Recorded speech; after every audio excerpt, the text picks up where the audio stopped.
Homilador ayollar amal qilishi shart bo'lgan muhim ma'lumotlar. Hammaga ma'lumki, homiladorlikda faqat ovqatlanish emas, kundalik odatlar ham ona va bola sog'lig'iga bevosita ta'sir qiladi. Oddiy lekin ko'pchilik bilmaydigan xavf. Homilador ayollar yotish pozasiga e'tibor bermaslik.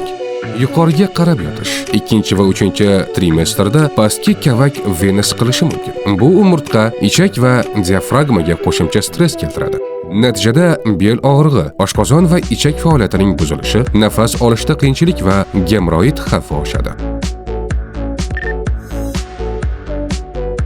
Birinchi trimestr. Homila kichik bo'lgani uchun ayol o'ziga qulay holatda uxlashi mumkin.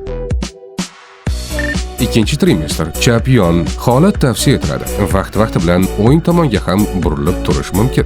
Uchinchi trimestr. Faqat chap yon holatda yotish tavsiya etiladi. O'ng yonboshda yotirganda kattalashgan homila pastki kavak, vena va jigarga bosim qilishi mumkin. Bu esa qon aylanishi va organlar faoliyatiga salbiy ta'sir qiladi.